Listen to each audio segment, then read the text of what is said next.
What's going on, everybody? Welcome back to the channel. Today we're going to do something kind of fun. It's kind of a continuation on a couple of things. We're going to talk about a very weird but cool guitar that I really love. And we're going to kind of continue our conversation that we had on Friday.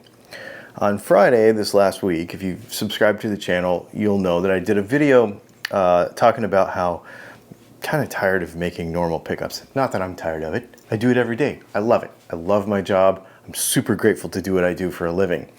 However, introducing some little coolness and some little, difference and some little things like that into it, variety, right, is the spice of life, as they say. And so that's what we've been doing with some of the pickup stuff. One of the things that I've been doing on the channel lately was kind of going through some of my old guitars that I've kept for a very long time. As you're aware, if you subscribe to the channel, a lot of times I'll buy guitars for projects, or we'll buy them for review, and then we will, sell them off to folks on Patreon and stuff. I don't keep them around very much, but there's a core of guitars that I have kept. This is one of them, and this is very special. And this is going to kind of fulfill both of these conversations in one. The adding variety and spice to life, as well as talking about something that I think is worth keeping. Some folks are going to, the more cynical folks are going to jump in the comments and say this is just an advertisement for a guitar, because if you wanted one of these, I would probably build it for you. But if you don't want one, that's fine too. The reason I'm sharing it is because it's one of my favorites, and it's something that I've kept. I am strategically going through this list of guitars from the guitars that I've had the longest, which in the last video that we did like this was my Gibson SG Junior, and this is the next longest. I've had this since 2022, I believe May of 2022 is when I built this guitar.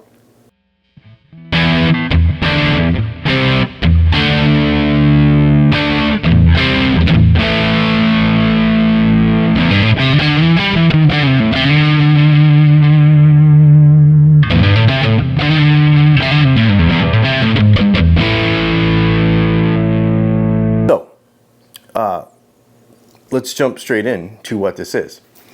This is my Batfish model. Now, this is a model that I designed probably 8 years ago, and I was actually building it in conjunction, in collaboration with another guitar builder. Like I said, about 8 years ago, and we were doing it. We probably have, there's probably a half a dozen of these out in the world. And so what is it? Well, if you follow the channel, you'll know that I have a few favorite guitars and I have a few favorite pickups. One of my favorite guitars is a Les Paul Junior. One of my favorite guitars is a Telecaster. One of my favorite pickups is a Telecaster bridge pickup. And one of my other favorite pickups, probably the favorite pickup of all time, is a P90. So what we did here was put together a conglomeration of all those things and tried to put it in what I feel is a fairly cool and interesting, attractive package that puts all of that stuff together. So what we have here is a 6-on-a-side peg head. We have a 25.5-inch scale. Basically what this is a Telecaster in the shape of a Les Paul Jr. Now, since I wanted to have all of the major brands kind of represented and a little kind of thumb your nose sort of to all the major brands, we also put the little PRS contour in the cutaway there. And this thing is such a fun guitar to play. It's everything I like in one place. And it makes it to where it's a little, I don't know. Some folks, it's a little polarizing. Some people are going to say it's a copy of something else, whatever. I don't know. I came up with this in the middle of the night. If something similar to it exists, I don't really care. Obviously it's a guitar, so something similar to it does exist, right? Like that's what happens.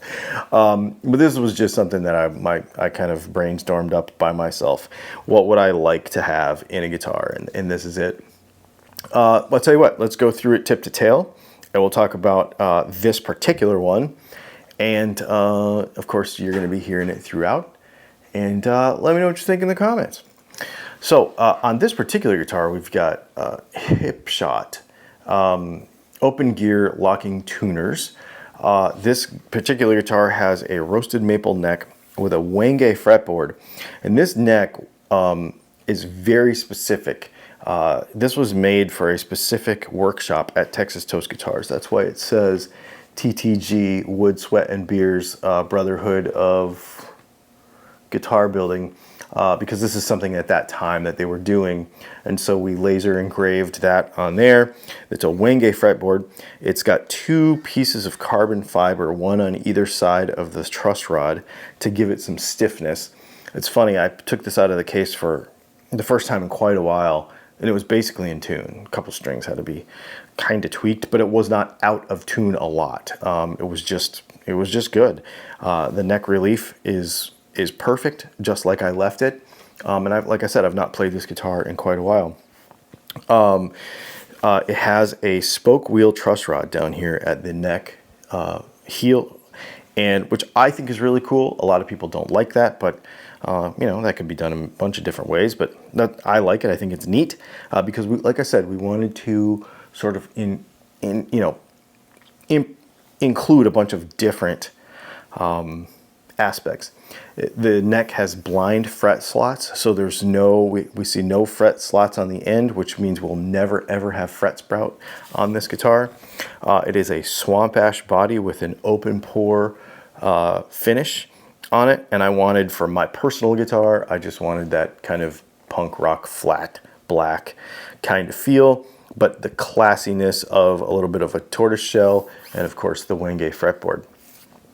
This thing has been super fun. I've really enjoyed it.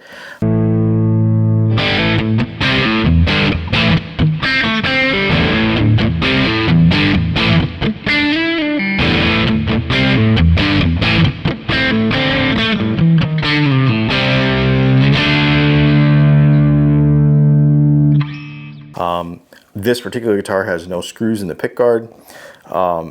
I've got just a literal 3-way switch, volume, tone, basic Telecaster controls. We could do all kinds of crazy stuff, but that's just kind of what I decided to do. It has one of our P90s in the neck position. It has a flat 6 Telecaster bridge pickup. It has a Clusen bridge. It has brass compensated 3-barrel saddle. That is my favorite. If I could choose, my favorite Telecaster bridge setup is this. It is a normal Telecaster string through body. We did not go with a neck plate on this guitar. We went with nut inserts so that we don't have a neck plate. I am a fan of less hardware, and that's why I went with a screwless pickguard. Less screws, less hardware, less busyness. I like, personally, for me personally, if I'm going to design something from scratch, it's going to have less screws and less hardware. This thing is really cool. It's just a super fun guitar. I really enjoy it.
and it's got all the things that I like. And, you know, it's got two of my favorite pickups that exist in the entire world. There's something about, obviously, a P90 in the neck position when it's a good one. Not good P90s can be a little muddy. They can be a little just kind of flat, and they can not take gain very well sometimes. Even stock Gibson pickups a lot of times will be kind of muddy. And so fixing that with our P90 is something that I really kind of strive to do. The flat 6 tele pickup was based on based on a 1966 Telecaster that a buddy of mine used to own.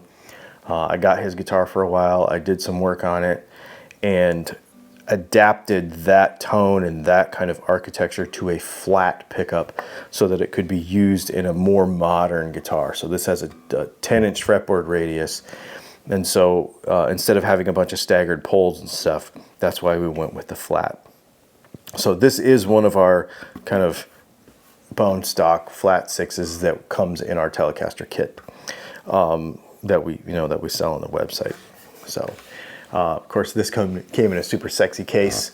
I don't know, I just really love this guitar a lot, and it doesn't come out very often because I have so many guitars, but when I do take it out, it usually stays out for a while, and it's just, I don't know, there's something weird but cool about this guitar that I really, really love, and it just makes me, I don't know, it just makes me feel good when I play it, and that's what it's supposed to do, right?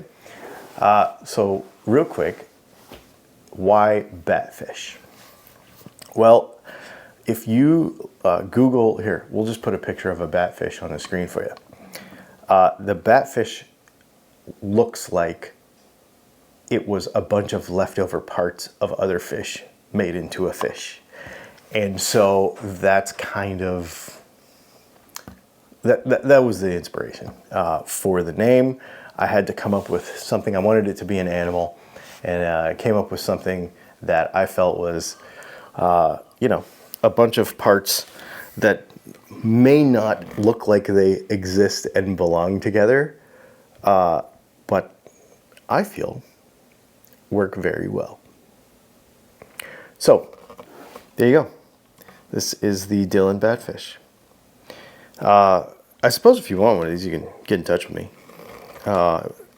We have been on and off building a couple of guitars here and there in conjunction or in collaboration with Texas Toast Guitars, and so that's something that I've been doing. We built a couple of Strats, and we built a couple of other guitars lately. I don't do it very often, but if it's something that you're interested in, of course you can. If not, that's totally fine too.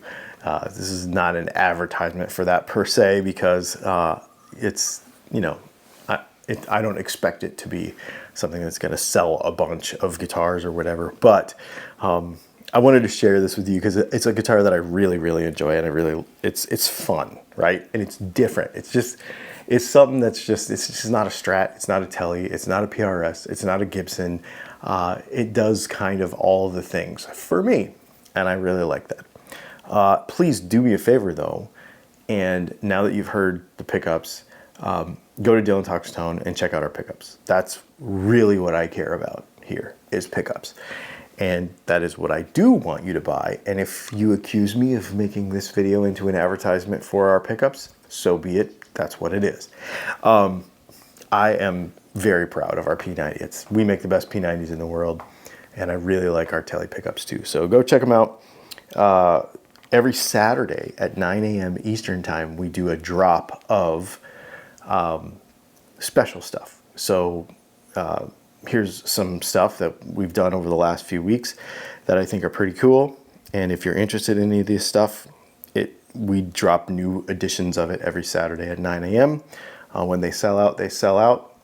You'll see stuff over the next few weeks and months that you may or may not like. Or you can just go to Dylan Talks Tone to the normal stuff and just buy the normal stuff. Thanks for hanging out, guys. This has been super fun. We will move on to the next guitar after this in our next, maybe not the next video, but very soon. So subscribe to the channel. I think the next guitar in this list that I've had the longest, next longest, is a PRS. I'm pretty sure, but I need to check my list. I'm not sure. So anyway, thanks for hanging out.